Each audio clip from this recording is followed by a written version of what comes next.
up, guys?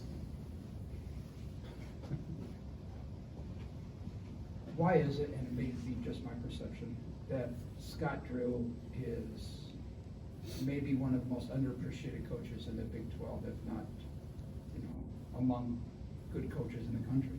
Yeah, I don't know. I don't know. Y'all put that narrative on him. I mean, the job he's done over 17, 18 years at Baylor is probably one of the best coaching jobs ever.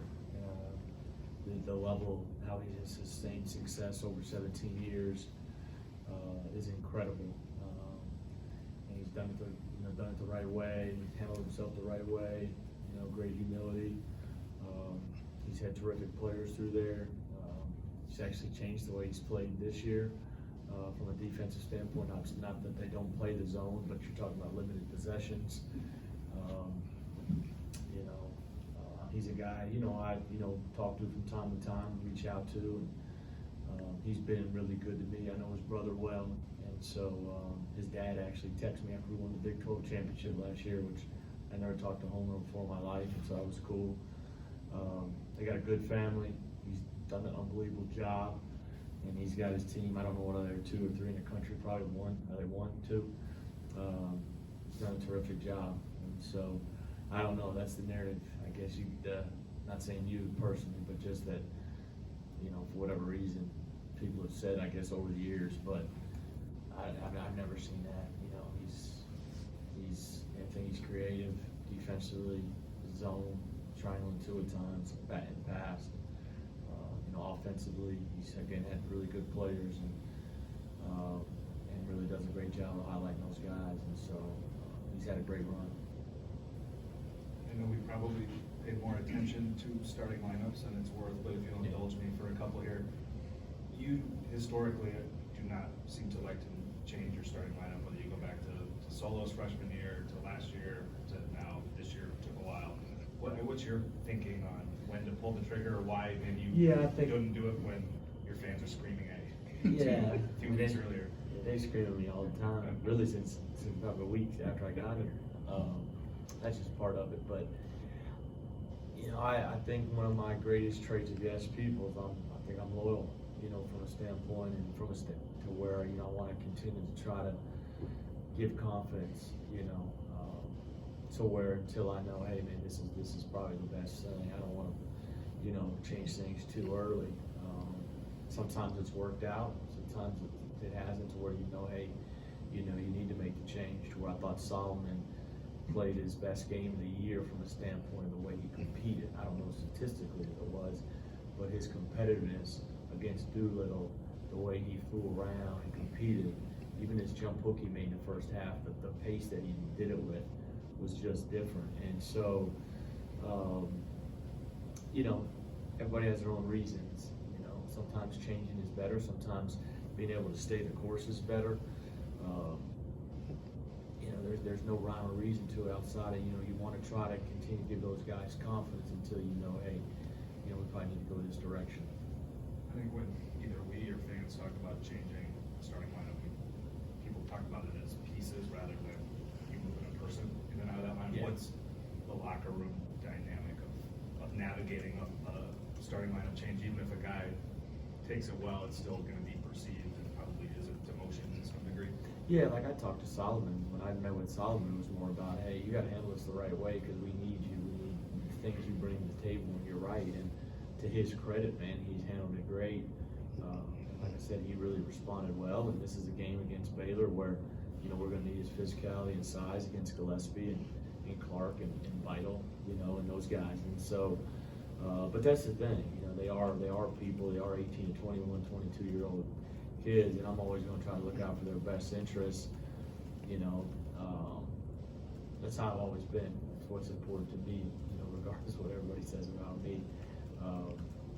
And so, the locker room, you're obviously going to have, they're going to be upset and frustrated a little bit, but, if you handle it the right way, it can come back around. I mean, you look at Terrence Lewis, and, I have my reasons with Terrence. If you talk to him, I'm trying to help him grow and mature in a lot of different areas. And the days he's ready, and he's been good for us. I thought he was terrific the other night. because he really, the one thing he does, he's an elite back cutter. And that's gonna be important in this game, you know, Wednesday night. But he made shots, he took good shots, he competed, and now he's gotta carry it over and do it again the next day. And so, I mean, everybody has their own story, but I try to be as loyal as I can to those kids. We talked about it on Saturday about how this team might have to just mix and match lineups a lot going forward.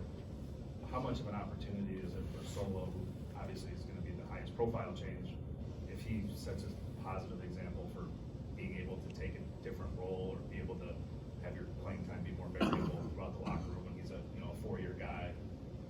What kind of example can that set for everybody to have to be able to roll the punches a little bit? Yeah, I think that's part of it. I mean, you go back, it's going to be like that. And if you want to be a part of something special, if you want to be a part of a certain way and handle them with not that they're not frustrated or it's not tough to deal with, because they can always, I tell them they can always come in and close my door and talk to me about anything, and they know that. But Mariel Shayok last year, we're playing at Ole Miss. I sat him for 17 minutes because we were playing great, okay?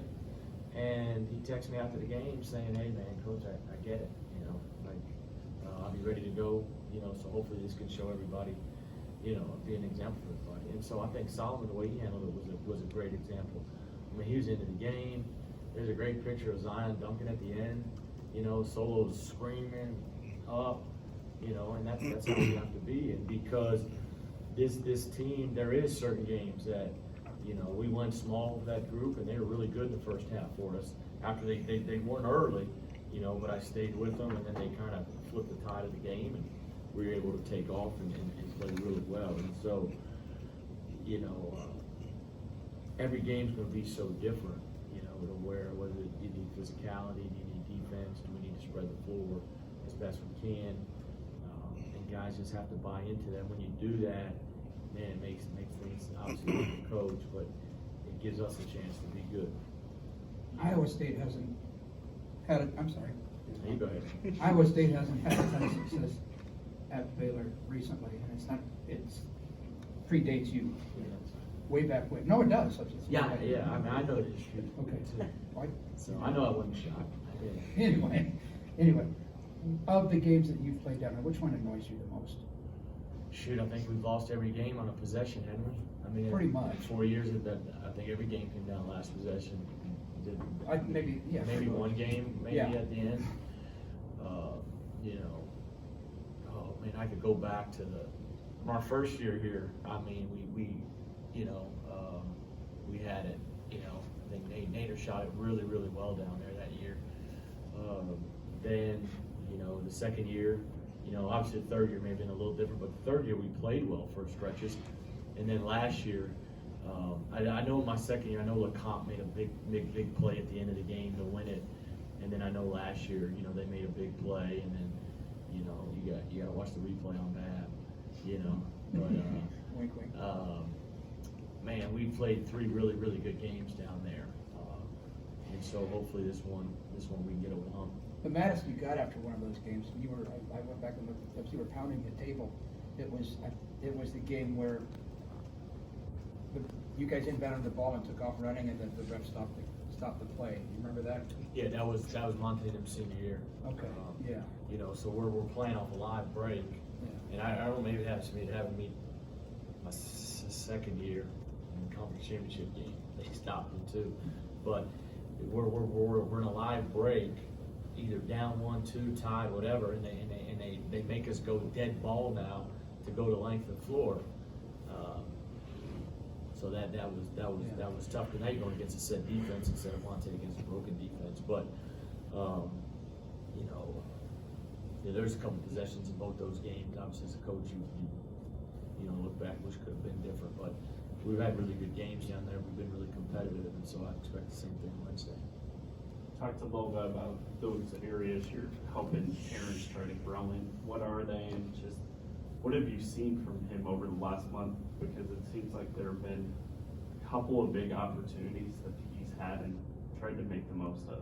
They're just trying to get him ready to compete once he walks out of these doors. That's really what I'm trying to do with Terrence. I mean, basketball is basketball. Just trying to get him ready to compete as a young adult. That's my number one thing with Terrence. Try to pour into him and get him understand things that, you know, everything you do needs to be able to translate into life success, not just you know, college success. You know, what are you doing to put yourself when you leave here to be successful? You can't act like this, or you can't do this, you can't do this, you know, and trying to help him mature and grow. That's my biggest plan, biggest thought process with Terrence, and biggest challenge with Terrence, and trying to challenge him that way. But, you know, so he's had good days, he's had bad days, but man, I thought the other night I was really happy for the way he played, the way he competed, and he did some really good things for us offensively that we need outside of making shots. Everybody corrals Tyrese so much, you got to have movement without, you know, with him away from the ball. And Terrence was able to get 4 points on back cuts, which is huge for us. What have you seen from Baylor that, you know, they have one loss on a neutral court, and I guess what's made them the number 2 team in the country right now? I mean, they're good. I mean, I watched the Washington game last night, and so shoot, they're up really 10 with 6 minutes to go, and just didn't score down the stretch. Had some opportunities, and you know, it sometimes comes down to you make an open shot, and it's like, can you make one shot to close the game? And you know, they missed some shots, but number one, they got really good guard play. I mean, you know, Butler, Teague, Mitchell, you know, Bandu, Meyer, those guys are really good. And then they bring a physicality with the way they rebound the ball with Vito, Gillespie, Clark. You know, defensively, it's probably one of his best teams. Like I said, they probably only played a handful of zone this year. It's more about pressure, man, keeping on the side a little bit, trying to play like Texas Tech has played in the past. Ice and ball screens. We got to get great movement. We got great cutting. Thought we moved the ball very good the other night against Oklahoma. You know, we'll do drills this week where it's about ball movement, no dribbles. Any dribbles, you know, unless it's getting downhill to the rim, man, that ain't good. You know, because now they're getting low again. It's got to be ball movement, and cutting, to try to keep them in rotation as much as we can. But defensively, they've been terrific. When you look at their numbers, and they're just physically can overwhelm you on the glass, I think, and then obviously their ability to shoot the basketball, you know, and they can spread you out. I think that's huge. And Scott's done a really good job. He's got basically everybody back. And I think I got everybody back again going in next year, maybe, if I saw what I did on TV right, or maybe just one guy. But I think he's done a great job of, you know, being able to get guys in there that will, you know, be there 4 years, kind of turn it over. That helps you maintain the level of success. Because, I mean, you said they look like Tech a little bit in terms of what they're doing defensively. Is that similar gameplay? I mean, similar stuff that you can focus on in both games. Just Yeah, I think offensively you can for sure. You know, so that kind of helps. You know, and I don't want to pat them to where them and Tech are just status quo defensively, but they are trying to do a lot of things from a standpoint of their ball pressure, trying to keep you on the side, ice ball screens, things like that. And so it does help because they're hopefully it's not as big of a, you know, the Tech game's a 3 o'clock afternoon game on Saturday, so it's, you don't have a lot of time to prep for that. You got a little bit of time, but hopefully some of the stuff we do against Baylor can help. You know, it's a great week for us, you know, but you know, we played well and love it. You know, we talked about Waco, I know we're flipping gears when we said Tech, but we played well down there. But I think this game will help for you know, this game, both these games can mirror each other a little bit. I know a lot of times last year you talked about wanting Tyrese to shoot more. Is patience a virtue for him though? Because even the other night, I don't know if he got a shot up in the first 7 minutes, but he ends up with an efficient 15 and 8, and that's kind of what he's giving you, if not more, night in, night out. Yeah, he's got to be aggressive though. I mean, there's some things, even when, you know, I usually go home and I'll play the telecast just to listen to that, and then I'll watch the video on my laptop. And there's a couple possessions where, I mean, he's turning down 10-foot floaters or pull-ups that, you know, we end up getting a decent shot. He probably turned down a great shot, and so I think he needs to be aggressive in nature. I think all great players, and they may take a bad shot or two throughout the course of the game, but you know, he doesn't take many bad ones, maybe some deep threes, but I think he needs to always be an attacking mode and be aggressive. He's proven that he can do that, but he's also obviously a willing passer. When you look at averaging 7 assists, 8 assists a game, I just think he has to know when we need him to make plays for us to score. You talked about the cutting against Baylor's defense. That's something that I think Terrence has done pretty well with really in his entire time that he's been here. How rare is that to find now in kids before they come to college that they just kind of have that that innate ability to like see those cuts, and then how can that fit with what Tyrese does as a passer too? He had a Yeah. couple of baskets off that on Saturday. Yeah, we touched on that a little bit earlier from the standpoint of, I think Terrence has a great knack with that. I mean, if you're in the corner and they're above you, you need to be cutting. Terrence is athletic enough to where you get back cut and finish, or you get lobs. We haven't got lobs yet, but he's finished, you know, with that. And, you know, he knows 3-man side when Tyrese is coming. If I'm the middle guy, I want to try to cut behind the defense. And so we worked on it, but Terrence it's second nature to him for whatever reason. You know, he's really good. He's got a great feel for that. Sometimes too, like we'll show clips today of about 5 or 6 back cuts. Sometimes he's doing it all the time to where you're bringing your guy in to help, to where if your guy's already there, we shouldn't be back cutting, just stay getting open 3. So he needs to learn when and, you know, when to do it all the time for spacing principles. But man, he's really good at it, and that's key because when everybody's turned and focused on Tyrese, he needs movement. From either the games you've played or both in the film you've watched, what do you see why the league is so strong across the board defensively? Is it personnel? I mean, no coaching changes, so. Yeah, I don't know. I mean, the league is. I mean, everything is in the. Everything is in the low teens. Even Baylor. I mean, they're not. I don't know what they're averaging. 73, but I mean, you look at 67, 57, 59. You know, their last 3 games, but they've been so good defensively too. I don't know. You know, I mean, it's sometimes like.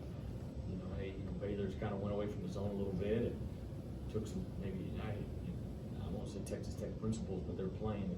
Everybody's familiar with that defense to where they're playing like that. Kansas has always been good. West Virginia's kind of reloaded. You know what I mean? To where he's got guys who can really guard the ball now. I know Oklahoma State has been good defense for a while. Bruce Weber's known for how good he is defensively. I think Jamie is too. And so that just leaves us need to get good at defense. You know, because I looked at the numbers today, efficiency in the league, we're 1 in offense, last in defense. I always tell our guys, hey, if we just get in the middle of the pack, we'll be awesome. You know, and so, but we've rebounded it better, you know, in the last 2 games. You know, we got to continue to make people miss though. For this game, maybe not just this game, but for this whole week, are you still going to look to get that lineup experimentation going for guys like Terrence and Trey and Zion, maybe get in there? Are you pretty set on, you know, what this team is, or are you trying to get those guys some more minutes? Talking about starting lineup, or you just talking about? Or just on the floor? I know you said yeah, that. I think it's more just handled like we did the other night, to where, hey man, we're gonna sub, and if these guys are playing, give them confidence to play, and you know, go with what's working, but try to give those, try to see if we can stretch our bench out, give them confidence, so we can stay fresher, so we can compete better. I thought the other night we just competed so much better. I mean, we had great attention to detail on Doolittle. They missed some shots, but that was really, you know, we wanted certain guys shooting it.